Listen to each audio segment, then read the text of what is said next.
Stay tuned to North Herts Radio.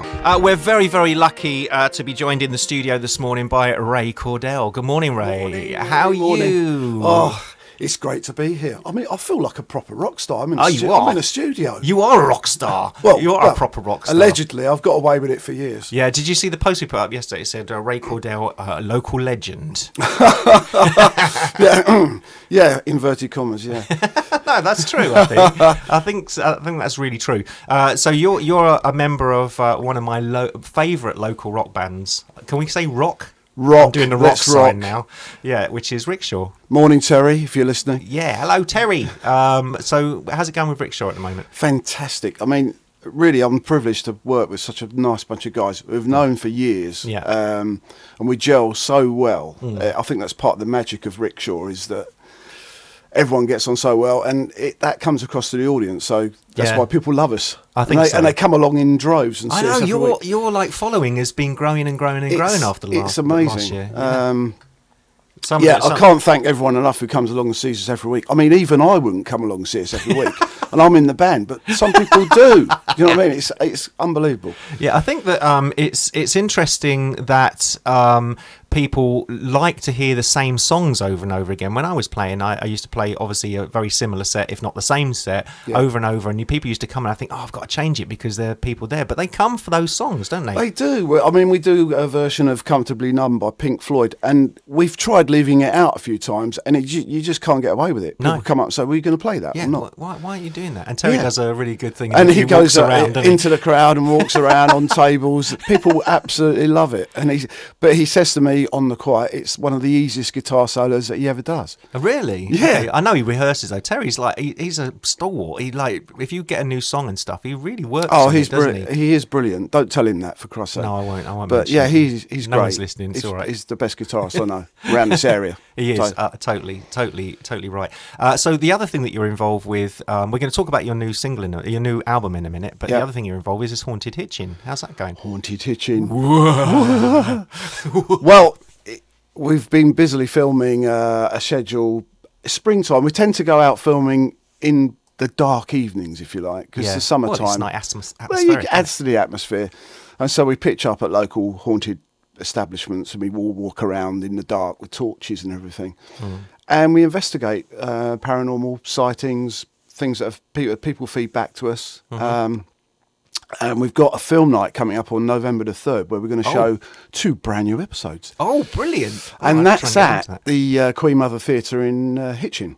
Fantastic. So great local no doubt you'll be hearing all about that over the next few weeks. But we'll plug it for November the 3rd. November the 3rd. Is that a significant date? Not really. I think it was just about the right time. Okay. It's Haunted in Hitchin night now. Then. It's Haunted in Hitchin night. We're gonna call it that. And so if you pitch up, I don't think the tickets are that expensive. They're under a tenner. But you come along, we show a film, bit of chat from me. Yeah. Question answers. We show another film, bit more chat. Talk about the technology we use, spirit boxes and electromagnetic field indicators and all that sort of stuff. Okay, so tell me, do you believe in all that, like life after death and stuff? Always ask me I imagine. Becky? Have I actually ever seen a ghost? No. Okay. But there's been so many things that have happened which I can't explain. Yeah. So I'm sure there is something going on. Yeah, but you don't know whether it's dead people. I have this feeling that I kind of believe in ghosts, but I don't necessarily think it's dead people. I think it's people from another universe, a parallel universe, and they're kind of overstepping the mark on our universe. I mean, everyone always has that sort of deja vu thing where you think of something and it happens. Yeah. So that's maybe a bit of that going on there. Yeah, maybe, you've got mind over matter and all that kind of stuff. So would you say you're kind of a healthy skeptic then? Yeah. Rather than a believer? So. Yeah. I mean, we know that we interview many people. It's like pitching up here in North Herts FM. Yeah. And you're saying, I was here one night and I felt this all sort of cold shiver come over me. Yeah, that happens all the time, though. And I looked over my shoulder and, and you know that the people telling you that story are absolutely convinced of it. Yeah, true. And that sometimes they're the most powerful bits of film we film. Are people who've actually experienced real situations. So telling their story. Yeah, and you know that they're telling the truth. Yeah. What they're telling you is exactly what's happened. Yeah, and whether your interpretation of that is, like ghosts, or whether it's just their mind playing tricks on them and stuff like that, sometimes it's irrelevant, isn't it? Yeah. Like you say, it's just the emotion of the story. I've got a story here. I was laying in bed one night and I saw a figure float down from the ceiling. It had a crash helmet on, which is really weird. So I've never investigated it, but and then this figure turned around and it had these ghostly eyes and stuff. And I'm sure I was awake. It could have been a dream. I don't know. But I'm sure I was awake. But I don't believe in ghosts in the traditional sense anyway. So I don't know. So maybe you don't have to. And I did go and see a spiritualist once as well. Do you believe in that kind of stuff? Yeah, I'll leave my mind open on that one. Yeah, Okay. we have invited along a spiritualist once to one of our investigations, and some of the things she was saying were very interesting. Yeah. Sensing this room was once used as this, and when we've done some research, she's actually right. You don't think that she just did some pre-research before? Well, yeah, the cynic or whatever would say. Exactly. Well, Actually, maybe they should just looked well, into it beforehand. she's well read and she's read up on it. Yeah. But there are some things that they do that is quite you don't quite understand. Like when I went to see this cynic, I was thinking I had a particular thing in my mind that I wanted her to bring up. I went there because my father had died, and I had a particular thing in my mind that I bring up. And I said to myself, if she says this thing, I will believe. Okay. And she didn't. So it was a bit of a disappointment. Okay. But, well, there you go. But she did say some relevant things, which was interesting. Is anybody here, that has this connection of some sort?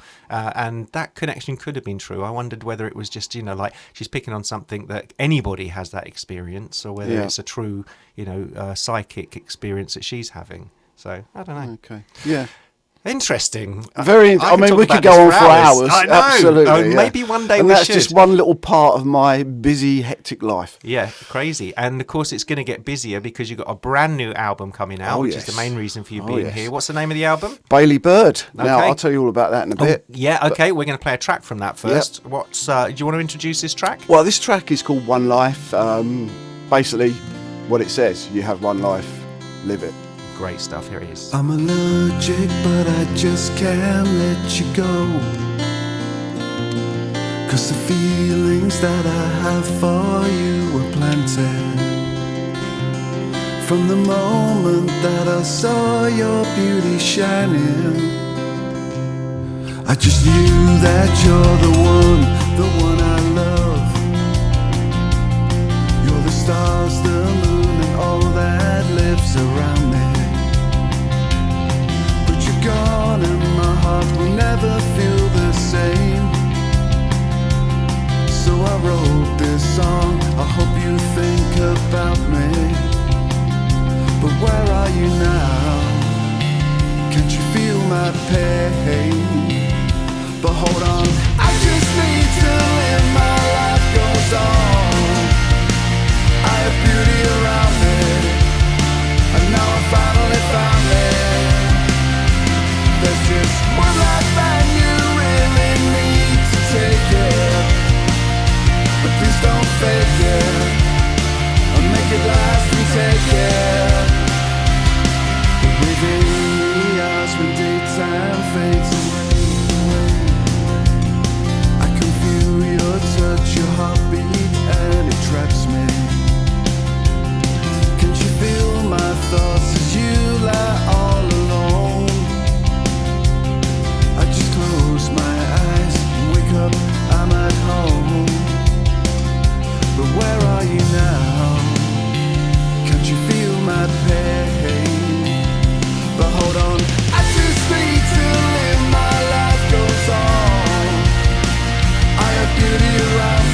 have beauty around me, and now I finally found it. But there's just one life and you really need to take it. Please don't fake it, and make it last and take it. I just need to live, my life goes on. I have beauty around me, but now I finally found me. There's just one life and you really need to take it. Please don't fake it, and make it last and take it. Wow. That yeah. is incredible. Right, who played guitar on that one? Now, that is the brilliant, I must say, Dale Chapman, who is the son of Terry Chapman, who plays in Rickshaw. Yeah. And he's one of these guys who can actually just pick up a comb and a bit of paper and make it sound absolutely brilliant.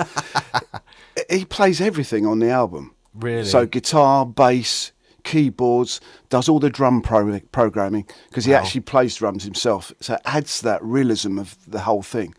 So yeah, I can't praise him enough Yeah, for he's the amount good, of isn't he? work that he's done. He actually makes me sound like a proper rock star. I mean, Excellent. if you heard that, you'd think... You "Crikey." are a proper rock Well, star. yeah. I've seen you loads of times with Rickshaw. It's the, yeah, man. Like, well, Yeah. you don't say that, but doing it for the fans, man. Aren't you? It's awesome. So how did you feel about, you spend a lot of time in the studio doing this album. I mean, Yeah. is it a life that you like? Do you like being in the studio, or do you prefer being out live?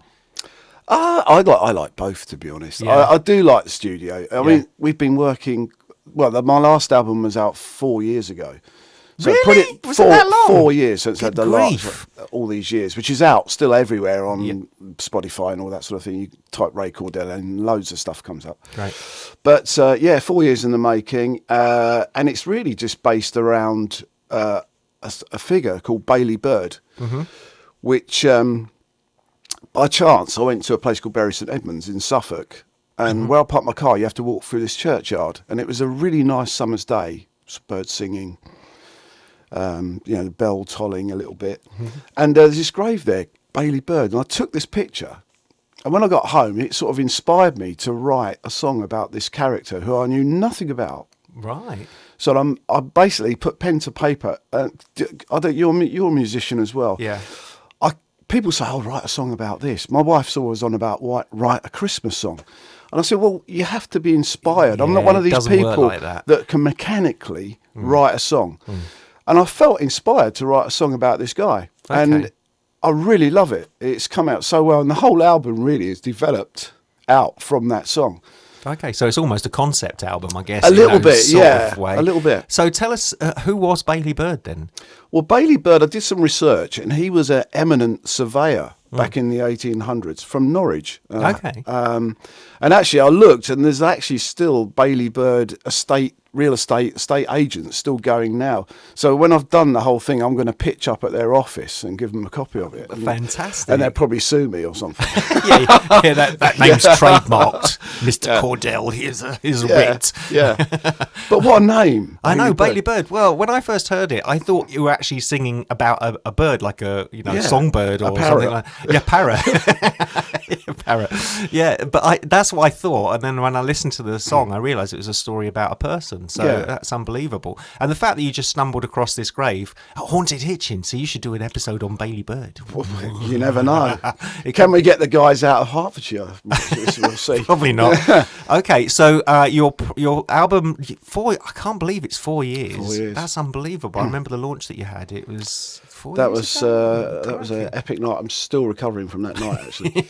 Brilliant. And you had all your past, because of course you're a long time musician. You've been in the music game for a long time. 38 years Oh, good grief. around this area, playing to the North Herts public who have been unable to escape from us for all that time. So no, get me away. It's got to the point now where I just can't go anywhere and people don't know you. It's, whether that's good or bad. Well, that's a good thing. That's a good thing, I think. And your last launch, you had all the previous musicians from all the other bands that you'd been in over the years, and they came and did a little bit. That's for the right. launch, Well, wasn't the last album was really I called it all these years, and my time in the music biz locally then was 30 odd years, and I invited back pretty much everyone who played in bands with me over that time to perform on individual tracks on the album. Then on the night, I had the great idea leading up to it, wouldn't it be fab to play the whole album live and actually invite back some of the original musicians to play? Now, it sounds fantastic, but it was a logistical nightmare. I'll bet. It was... I've just checked out a rehab. Though. We've pulled it off. Yeah. So we played that night, and then almost immediately you're on to the next one, aren't you? Yeah, absolutely. And it's been 4 years. I mean, I have to fit in the recording around Dale, who's very, very busy. Yeah. And also working. Some people go, "You work?" Yeah, I work 9 to 5 like everyone else. You can't make a living out of this. How do you fit that in? You're always on holidays, or you're always playing here, always recording this, and people don't believe it. But I work 9 to 5, so you fit the recording in evenings, the odd sort of like weekend in the morning, that sort of thing. And we've put this album together, 12 tracks. I think it's very strong. The recording quality and everything is top notch. I mean, I can't thank Dale enough. He's done a fantastic job on the production. Yeah, that's Dale Chapman. Chapman, he's also co-written 1 or 2 tracks with me as well. Awesome. So, that's good. And of course, Dale's an accomplished musician in his own right. He's been in some top bands, Dale, hasn't he? Yeah, over the years. Yeah. And now he's doing sort of recording. He works for a company in Letchworth who sell basically high-end audio equipment for a studio, so it's an ideal environment for him. So they sell mixing desks, monitors, a bit like we've got surrounding us here. And they supplied Ed Sheeran and people like that, haven't Absolutely, they? So he drops these names in now and again. I just popped to Ed's house. Ed who? And then he has me come in, of course. Well, there you go, sort of perfect fit then. But they've got a studio at where he works. And it's not a commercial studio, so really we're going in using brand new equipment which costs hundreds of thousands of pounds. Because it's the showroom kind of thing, isn't it? But it's a good showpiece for you to actually produce an album there as well. But I think Dale has enjoyed it. He would admit that it's been a real good learning curve for him as well, as in production. And I mean, you can see from the early recordings we've done on the last album to where we are now. It's like thing. It's on a different ball level altogether. So. And he's like a dog with a bone when he gets an out. He says this has got to be right because I've recorded a couple of bits with him which were terrible. Well, good because he made it good, but they weren't that great. He when he was looking at it, I was like, that's okay. There's nothing wrong with that. And he's going, no. If it's going to have my name on it, I've got to have it perfect. So he's a perfectionist, that guy, and obviously he's done it with your album as well. And he's learned these new skills. He still does. Into practice. So that's fantastic. And you're always learning in this game, right? Still, exactly. After all these years. So the name of the new album is Bailey Bird, and it's out on Saturday, 9th of November this year. You've got a launch party. We've got a launch party. It sounds grand, launch party. It's at a brand new bar in Letchworth called the Koi Koi Bar and Vino.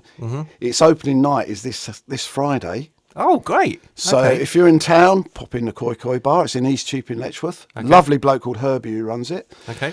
And they're letting me loose there to do the launch party on the 9th of November. It starts at 8 o'clock. I'll be pitching up, pretty much performing or singing the whole album live. Great.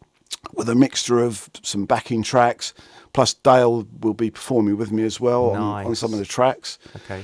And then there'll be a short interlude while I sign autographs and pose for pictures. Can we get an interview on the night? Of course, broadcast, because absolutely. I'm coming along. You can have the VIP area. Oh, fantastic! And then afterwards, Rickshaw will be there to rock the night away for the last hour or so. Fantastic! And it's a public event, so anyone can come in. It's a public event. Oh, great! Just come along.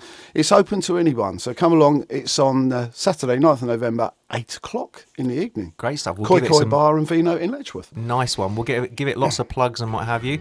We're going to play the title track from it right now. Ray, thank you so much for coming in and talking to us on Breakfast. Enjoyed it. Thank you for absolutely asking me. Brilliant. And you make sure you come in and talk to us a little bit more. We want to talk to you on the night and maybe come in and say how it went and all that kind of stuff. Keep us up to date with Haunted Hitchin as well, and we'll see you soon. Okay, thank you. Take care. Bye. Billy Birdie left us yesterday. spent his life out on the streets. He was young but wished his life away, and he gave it all for free. Came a man at only 17, planned his life for all to see. Sought his fame under the city lights. Now the rest is history.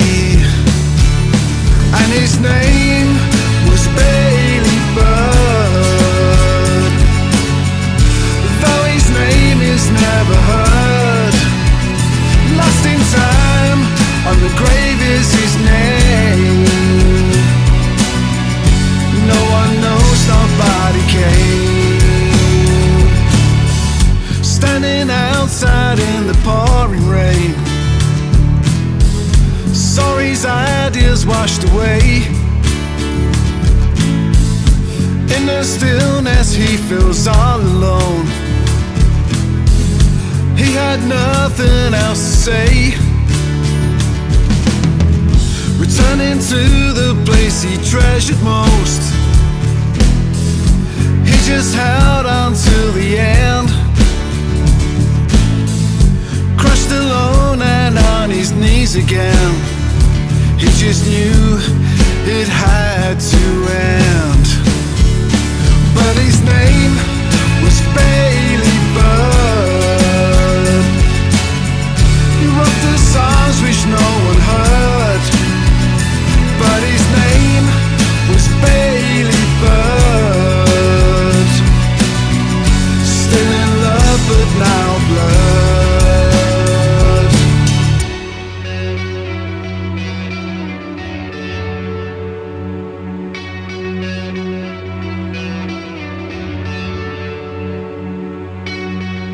Thought he'd changed the world one day. He had friends who used it all. That poor Bailey, he stood not a chance. Set up about to fall. Bailey died of a broken heart. Now he's buried in the grave. Had it all with one mistake. He just threw it all away. He just threw it all away. But his name was Bailey Bird. Hit his song and tell the world he lives on. His songs that we sing, feel his soul here in the wind. Feel his soul here in the wind. Feel his soul here in the wind. Feel his soul here in the wind. Feel his soul in the wind.